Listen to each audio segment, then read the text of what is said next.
नमस्कार, बहुत स्वागत है आपका डेली 24 भारत में। मैं हूं आपके साथ अनीता शर्मा। शुरुआत करते हैं उत्तर प्रदेश की बड़ी खबरों से। यूपी के उप मुख्यमंत्री सीएम जो है वो ब्रजेश पाठक कुशीनगर दौरे पर पहुंचे हैं, जहां उन्होंने स्वास्थ्य सेवाओं का व्यापक निरीक्षण करते हुए कई अहम निर्देश जारी किए हैं। उन्होंने कुशीनगर के फजील नगर स्थित सीएचसी का निरीक्षण किया और वहां की व्यवस्थाओं का जायजा लिया और इस दौरान उन्होंने मरीजों और उनके तीमारदारों से सीधे बातचीत कर स्वास्थ्य सेवाओं की वास्तविक स्थिति को समझाने का प्रयास किया। निरीक्षण के दौरान डिप्टी सीएम ने चिकित्सक व्यवस्थाओं पर संतुष्टि जताई, लेकिन अस्पताल के जर्जर भवन को लेकर चिंता भी व्यक्त की।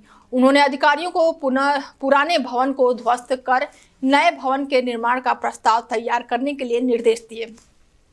इसके साथ ही उन्होंने अस्पताल परिसर में साफ सफाई बनाए रखने और रोगी कल्याण समिति के लिए आवंटित धन का सही उपयोग सुनिश्चित करने पर जोर दिया।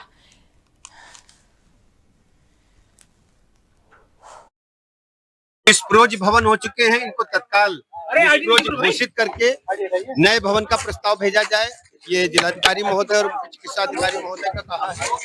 और अस्पताल परिसर में साफ सफाई के साथ साथ जो रोगी कल्याण के पैसे हैं तत्काल खर्च करें, जिससे रोगी को और उनके तीमारदारों को बेहतर चिकित्सा व्यवस्था मिल पाए। डेंटल चेयर यहाँ खराब मिली है, उसको तत्काल बदलने के हमने निर्देश दिए। देखिए, आप सब जानते हैं कि हमारी सरकार लगातार मेडिकल कॉलेजों को संख्या बढ़ा करके आज एमबीबीएस की सीटें 2.5-3 गुनी हो चुकी है, एमएसएमडी की बढ़ी है। संख्या धीरे धीरे पूरी होगी, लेकिन हमने इसके लिए अलग से उपाय भी किए हैं। हम मैक्सिमम सरकारी सेवाओं में चिकित्सकों को, विशेषज्ञ चिकित्सकों को लेने के लिए उत्तर प्रदेश राज्य देश में पहला राज्य है जो 5 लाख रुपए तक की रिवर्स बिडिंग का उनको हम मानदेय दे रहे हैं और ऑफर के साथ साथ उनको तैनाती भी दे रहे हैं। अभी शीघ्र ही हम कुशीनगर जनपद में जो चिकित्सकों की कमी है इसके बारे में समीक्षा बैठक करके, यदि कुशीनगर जनपद का कोई चिकित्सक, आपका भी कोई जानने वाला हो, यहाँ आना चाहे तो हम उसको सहर्ष तैनात यहाँ करेंगे और अपनी तरफ से भी हम देखेंगे जो चिकित्सकों की कमी है, कहीं से कोई आना चाहता है या आवश्यकता है तो उसको हम ट्रांसफर करेंगे। हमारे सामने बड़ी चुनौती है कि चिकित्सकों की कमी है, उसको हम पूरा करेंगे और मैं अपने माननीय विधायकों से कहता हूँ, उनके अगर कोई परिचित कोई आना चाहे हम तत्काल उनको ले आएंगे। वहीं लखनऊ में कल बसपा की एक महत्वपूर्ण बैठक आयोजित होने जा रही है, जिसमें पार्टी की राष्ट्रीय अध्यक्ष मायावती खुद हिस्सा लेंगी। ये बैठक प्रदेश कार्यालय में सुबह 11 बजे शुरू होगा, जहां पर उत्तर प्रदेश के सभी प्रमुख पदाधिकारी और संगठन से जुड़े नेता मौजूद रहेंगे। बैठक का मुख्य उद्देश्य पार्टी के संगठनात्मक ढांचे की समीक्षा करना और आगामी रणनीतियों पर चर्चा करना है और इस दौरान मायावती खास तौर पर प्रदेश में पार्टी के जनाधार को मजबूत करने पर जोर देंगी। माना जा रहा है कि बैठक में बूथ स्तर पर संगठन को सक्रिय करने, कार्यकर्ताओं की भागीदारी बढ़ाने और आने वाले चुनाव को ध्यान में रखते हुए नई रणनीति तैयार करने पर विस्तार से चर्चा होगी।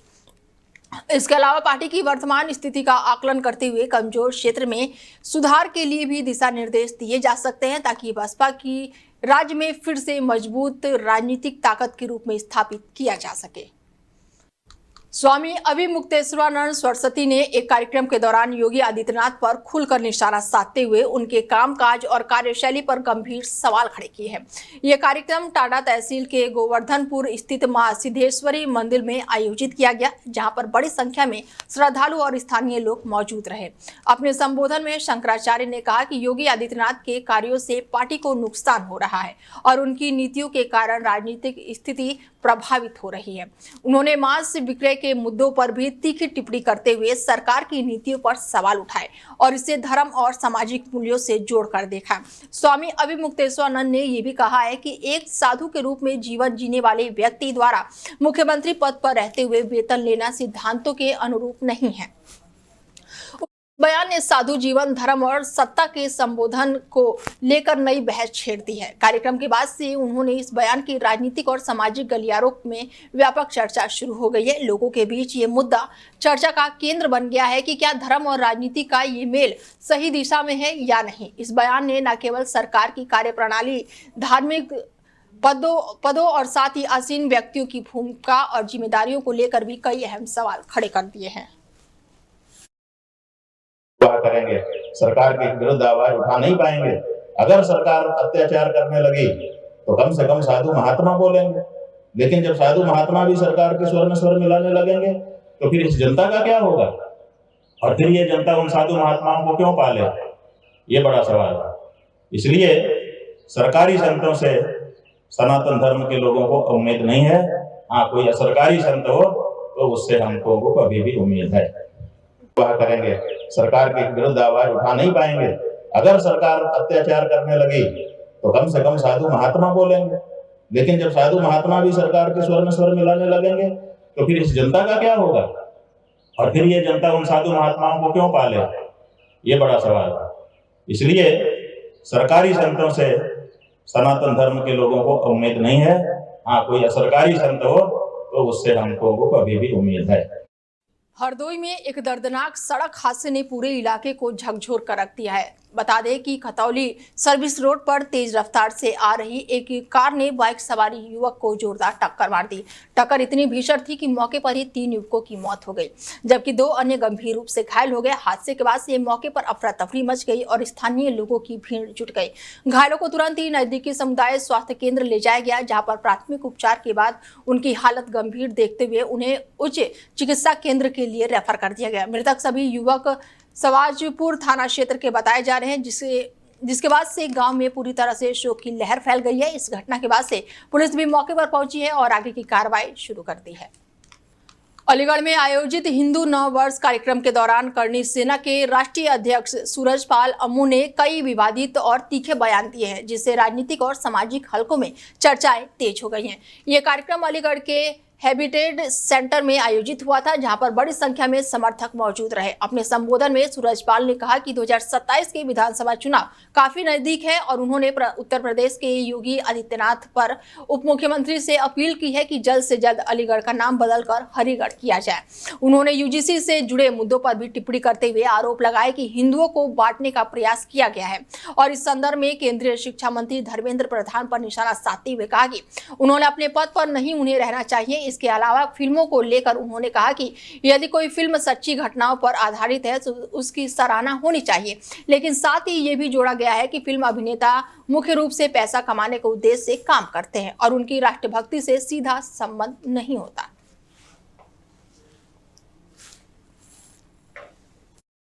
हरिगढ़ में आया हूँ और हरिगढ़ मेरा अपना है, जिसे आप लोग अलीगढ़ कहते हैं, मैं इसको हरिगढ़ कहता हूँ।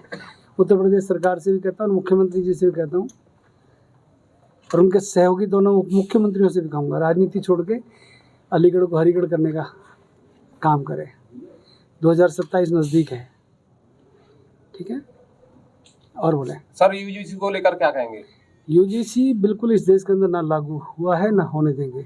सुप्रीम कोर्ट ने अभी भी भारत सरकार के सॉलिसिटर को डांट लगाई है और उनको जवाब दाखिल करने की बात कही है। सर, जैसा कि समय लिया जा रहा है, लगातार सुनवाई नहीं हो पा रही है, तो ऐसा लग रहा है कि ठंडे बस्ती में डाला जा रहा है। अगर धर्मेंद्र प्रधान जो एचआरडी मिनिस्टर है, जिसको हम शिक्षा मंत्री भी कहते हैं, अगर उन्होंने इस्तीफा नहीं दिया या उनका इस्तीफा नहीं लिया गया, उनको पद से नहीं हटाया गया, तो भाजपा को जिन राज्यों में चुनाव है वहाँ पर बहुत कुछ भुगतना पड़ेगा और उनको घाटा होगा। ऐसे शिक्षा मंत्री जो देश को बांटने में लगे हैं, एक तरफ आप कहते हो ना बटेंगे ना कटेंगे, एक तरफ कहते हो एक रहेंगे तो सेफ रहेंगे, इस प्रकार की बातें कहते हैं। तो मुझे लगता है धर्मेंद्र प्रधान जैसे शिक्षा मंत्री को उसके पद पर नहीं रहना चाहिए। उसने हिंदुस्तान के लोगों को जातियों में बांटने का काम किया, खासतौर पे हिंदुओं को। सर, हालिया में एक मूवी आई है धुरंधर, उसमें अतीक अहमद के पाकिस्तान कनेक्शन दिखाया। लगातार समाजवादी पार्टी और उसके प्रमुख इसके विरोध कर रहे हैं, क्या मानते हैं, क्या वाकई कनेक्शन? अगर सत्य घटनाओं पर आधारित कोई फिल्म आती है तो फिल्मों की तारीफ करनी चाहिए। फिल्म 275 रुपये में कोई भी देख सकता है। अगले हर आदमी के अपने विचार होते हैं। प्रोड्यूसर डायरेक्टर फिल्म में पैसा कमाने के लिए आते हैं, उनका देशभक्ति से राष्ट्रभक्ति का कोई मतलब नहीं होता। जिस प्रकार की फिल्में बनाते हैं, अब अतीक अहमद नहीं रहे, क्या टिप्पणी करूं उनके ऊपर।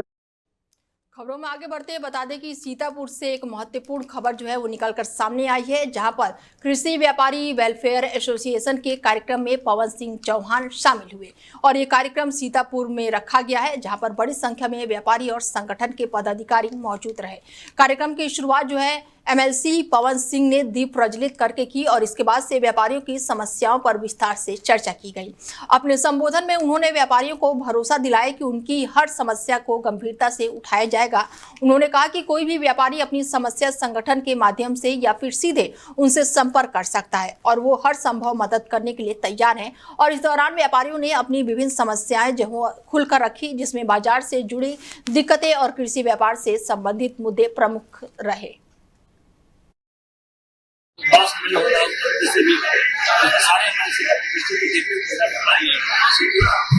जितने भी चाहे सारे व्यापारी इनकी कुछ समस्याएं थी, कुछ ये लोग बड़े भाव से ईमानदारी से अपना काम करने की कोशिश करते हैं। इनको अगर कोई भी तरीके का करना देने की कोशिश करता है, कुछ चीनी मिले इनको गलत तरीके से टार्चर करके या धमकियां करके कुछ अपनी बात करने की कोशिश करते हैं, वो भविष्य में ऐसा कभी नहीं करता। आपको सुरक्षा को लेना चाहते हैं, आप धमकियां करके नहीं दे सकते। इसी तरह अगर अधिकारी किसी भी तरीके होता है, मैंने सारे व्यापारियों को मदद दी, वो कभी कोई और सीधा अपने जो पदाधिकारी है इनसे बात करिए, सीधा हमसे बात करिए, मैं उनकी समस्या को समाधान करने की पूरी कोशिश करूँगा। मुझको पूरा विश्वास है कि हमारे व्यापारी बंधुओं को किसी भी तरीके का कोई बुराई नहीं कर सकता है और ये राष्ट्र के निर्माण में नहीं कर पा रहे हैं, क्योंकि बेचारे अपने व्यापार का सोचते हैं और कृषि भारत में जितने भी चीजें होती है, चाहे बीज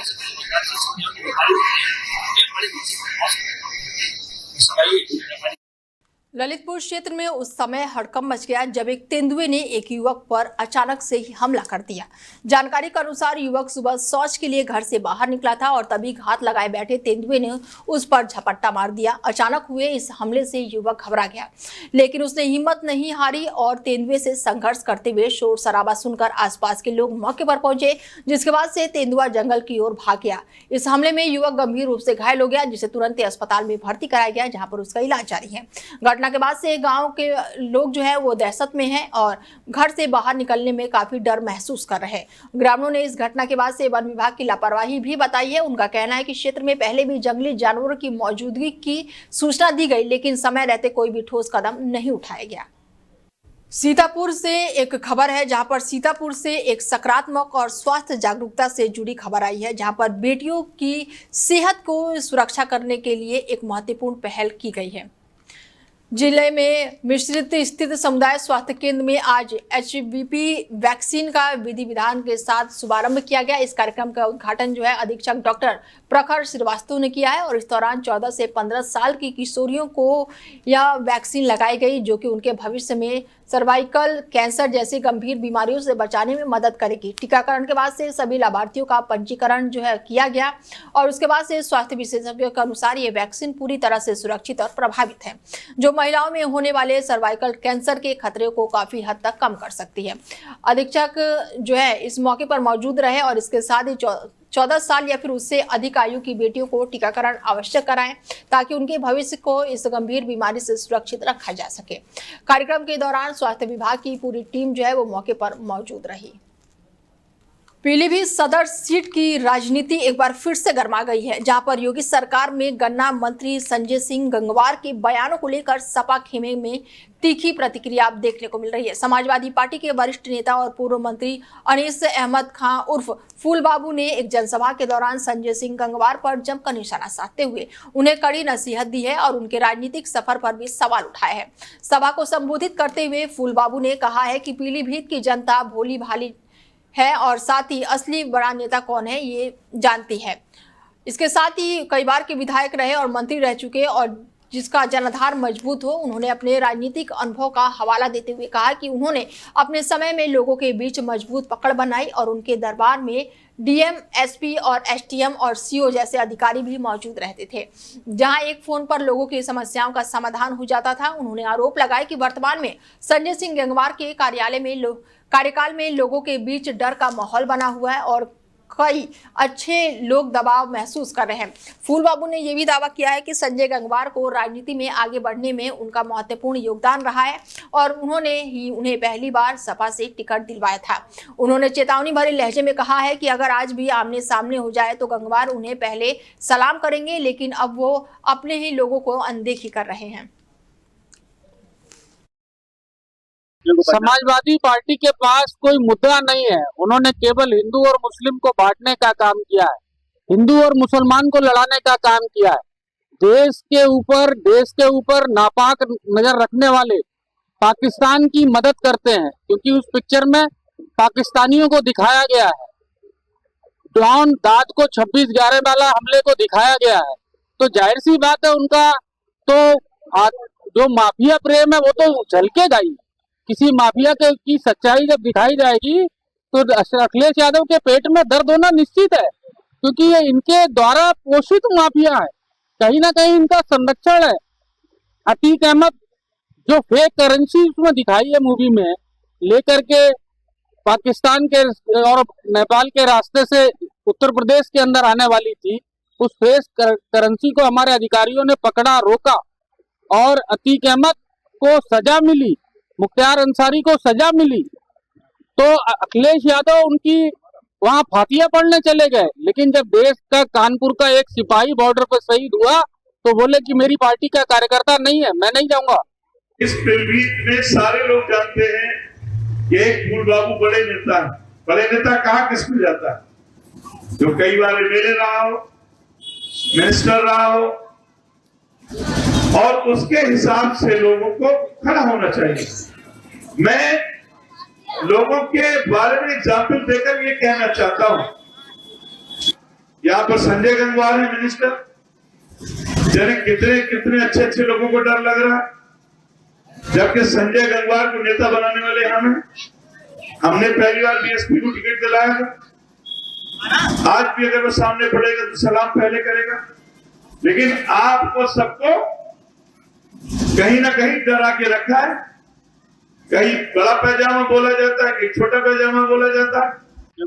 यूपी में प्रशासनिक स्तर पर बड़ा फेरबदल करते हुए 9 वरिष्ठ आईएएस अधिकारियों के तबादले और नई नियुक्तियां की गई है और इस बदलाव के तहत कई अधिकारियों को उनके वर्तमान पद के साथ अतिरिक्त जिम्मेदारियां भी सौंपी गई हैं, जिससे शासन व्यवस्था को और अधिक प्रभावित बनाने की कोशिश की जा रही है। और इस क्रम में XM देवराज को डीजी प्रशासन और प्रबंधन एकेडमी को अतिरिक्त प्रभार दिया गया है, जबकि अनुराग यादव को प्रमुख सचिव समाज कल्याण और सैनिक कल्याण विभाग बनाया गया है। वहीं आलोक कुमार को IT एवं इलेक्ट्रॉनिक्स विभाग का अतिरिक्त प्रभार सौंपा गया है और इसी तरह सौरभ बाबू को दीनदयाल उपाध्याय राज्य ग्राम विकास संस्था का महानिर्देशक नियुक्त किया गया है, जबकि रवि रंजन को चिकित्सा स्वास्थ्य एवं परिवार कल्याण विभाग में विशेष सचिव की जिम्मेदारी दी गई है। ऐसे में ये बड़ा फेरबदल किया गया है। 9 IAS अधिकारियों के तबादले किए गए हैं, कई अधिकारियों की अतिरिक्त जिम्मेदारियां भी सौंपी गई हैं। वहीं लखनऊ से एक दिल दहला देने वाली घटना सामने आई है, जहां पर पारिवारिक विवाद ने खौफनाक रूप ले लिया। 112 पर सूचना मिली है कि एक युवक की हत्या कर दी गई है, जिसके बाद से पुलिस तत्काल मौके पर पहुंची। जांच में पता चला है कि 24 साल के गोलू उर्फ आलोक पुत्र स्वर्गीय पुत्तीलाल की हत्या उनके सगे भाई ने ही कर दी है। प्रारंभिक पूछताछ में सामने आया कि मृतक और आरोपी के बीच बीती शाम करीब 9:30 बजे शराब के नशे में किसी बात को लेकर झगड़ा हुआ था। विवाद के बाद से गोलू सो रहा था, लेकिन देर रात आरोपी जो है सरवर ने सोते समय उसके सिर पर लोहे की रॉड से हमला कर दिया। वार इतना घातक था कि गोलू की मौके पर ही मौत हो गई। घटना की जानकारी परिजनों ने सुबह पुलिस को दी, जिसके बाद से उच्च अधिकारी भी मौके पर पहुंचे और जांच शुरू कर दी। पुलिस ने आरोपी सरवन को हिरासत में ले लिया। मृतक के शव को कब्जे में लेकर पोस्टमार्टम के लिए भेज दिया गया है। मृतक की मां जो है यशोदा देवी की तहरीर के आधार पर मुकदमा दर्ज करके आगे की कानूनी प्रक्रिया अब शुरू कर दी गई है। अमरोहा से एक अहम राजनीतिक और जनहित से जुड़ी खबर सामने आई है, जहां पर विकास कॉलोनी पर समाजवादी पार्टी के नेता जो है नरेंद्र चौहान ने देश में बढ़ती रसोई गैस की कीमतों को लेकर सरकार पर तीखा निशाना साधा है। उन्होंने गैस सिलेंडर के लगातार बढ़ते दामों पर गहरी नाराजगी जताते हुए कहा कि महंगाई ने आम जनता की कमर तोड़ दी है और अब हालात ऐसे हो गए हैं कि मध्यम और गरीब वर्ग के लिए रसोई चलाना मुश्किल होता जा रहा है। सपा नेता ने आरोप लगाया कि गैस सिलेंडर की कीमतें इतनी अधिक हो चुकी है कि ग्रामीण इलाकों में लोग मजबूरी में फिर से पारंपरिक संसाधनों जैसे कि लकड़ी और उपलों पर खाना बनाने को मजबूर हो गए हैं। उन्होंने महिलाओं और लड़कियों की परेशानी का जिक्र करते हुए कहा कि धुएं में खाना बनाने से उनके स्वास्थ्य पर गंभीर प्रभाव पड़ सकता है, जिससे आंखें और फेफड़ों से जुड़ी बीमारियों का खतरा बढ़ गया है। देखिए, 2027 की बात करें तो जो आने वाला समय है वो समाजवादी पार्टी का समय है। आदरणीय अखिलेश यादव जी मुख्यमंत्री बनेंगे और किसी चीज़ को समझने में थोड़ा वक्त लगता है। उसी तरीके से जो मतलब भारतीय जनता पार्टी ने जो ये जुमलेबाजी से सरकार बनाई है और खाली HM हिंदू मुस्लिम मंदिर मस्जिद हिंदुस्तान पाकिस्तान के नाम पर विकास का कोई मैंने नहीं देखा। तो अब जनता धीरे धीरे समझ गई है और जो समय है वो समाजवादी पार्टी का है। अच्छा, भारतीय जनता पार्टी में तो आप देख लीजिए खुद के मंत्री खुद के MLA का क्या हाल है, जाकर रो रहे हैं बहुत। तो अब इस चीज से जनता जो है बिल्कुल समझ गई और जनता ने एक बिल्कुल मन बना लिया है कि 2027 में समाजवादी पार्टी को वोट दे करके और आदरणीय अखिलेश यादव जी मुख्यमंत्री बनेंगे। देखिए, 2027 की बात करें तो जो आने वाला समय है वो समाजवादी पार्टी का समय है। आदरणीय अखिलेश यादव जी मुख्यमंत्री बनेंगे और किसी चीज़ को समझने में थोड़ा वक्त लगता है। उसी तरीके से जो मतलब भारतीय जनता पार्टी ने जो ये जुमलेबाजी से सरकार बनाई है और खाली HM हिंदू मुस्लिम मंदिर मस्जिद हिंदुस्तान पाकिस्तान के नाम पर विकास का कोई मैंने नहीं देखा। तो अब जनता धीरे धीरे समझ गई है और जो समय है वो समाजवादी पार्टी का है। अच्छा, भारतीय जनता पार्टी में तो आप देख लीजिए खुद के मंत्री खुद के MLA का क्या हाल है, जाकर रो रहे हैं बहुत। तो अब इस चीज से जनता जो है बिल्कुल समझ गई और जनता ने एक बिल्कुल मन बना लिया है कि 2027 में समाजवादी पार्टी को वोट दे करके और आदरणीय अखिलेश यादव जी मुख्यमंत्री।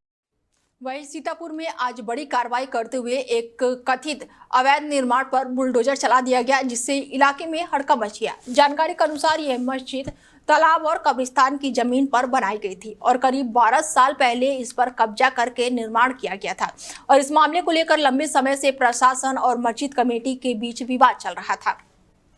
बताया जा रहा है कि मस्जिद कमेटी की ओर से इस मामले में जिलाधिकारी कार्यालय में साथ साथ हाईकोर्ट में भी अपील की गई थी, लेकिन अपील खारिज होने के बाद से प्रशासन ने सख्त रुख अपनाते हुए कार्रवाई का फैसला लिया है और आज सुबह भारी पुलिस बल की मौजूदगी में 3 बुलडोजर मौके पर पहुंचे और पूरे ढांचे को गिराने की प्रक्रिया शुरू कर दी। कार्रवाई के दौरान पूरे क्षेत्र में सुरक्षा के कड़े इंतजाम किए गए। पुलिस ने इलाके की घेराबंदी कर ली और किसी भी तरह की विरोध या फिर तनाव की स्थिति से निपटने के लिए अतिरिक्त फोर्स तैनात की गई। अंबेडकर नगर जिले के लिए गर्व का क्षण जो है वो सामने आया है, जहां पर UPPCS परीक्षा में यहां के माध्यमी युवाओं ने शानदार सफलता हासिल करते हुए जिले का नाम रोशन किया है। इस बार जिले के कुल 12 अभ्यर्थियों का चयन हुआ है, जिसमें सबसे अधिक चर्चा जो है वो पूजा तिवारी की हो रही है। पूजा तिवारी ने पूरे यूपी में 7वां स्थान हासिल करके न सिर्फ अपने परिवार बल्कि पूरे जिले को गौरवान्वित किया है। खास बात यह है कि उन्होंने ये सफलता अपने पहले ही प्रयास में हासिल की है, जो उनकी मेहनत और लगन को दर्शाता है। पूजा तिवारी टांडा तहसील क्षेत्र के रहने वाली हैं। उनके पिता वन विभाग में दरोगा के पद पर तैनात है। वर्तमान में पूजा गोरखपुर विश्वविद्यालय में PhD कर रही हैं, जबकि उनकी प्रारंभिक शिक्षा लखनऊ में हुई है और उनका परिवार वहीं निवास करता है।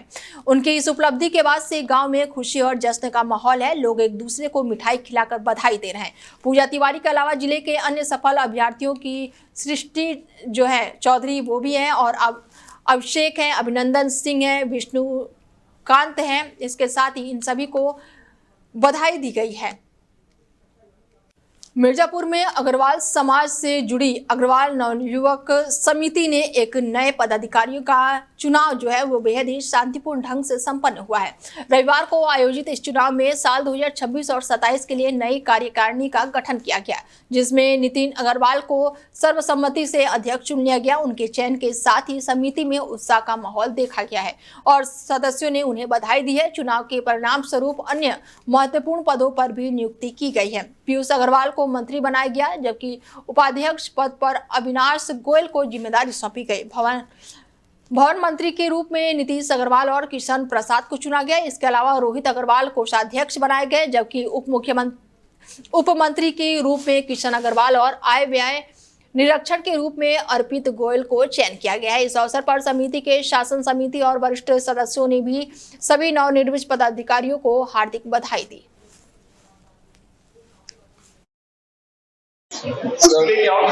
श्री अग्रसेन महाराज की जय। हम लोग अग्रवाल नवयुवक समिति में आज 26-27 में श्री अग्रवाल नवयुवक समिति में चुनाव था, अध्यक्ष, मंत्री और सभी पदाधिकारियों के बीच में।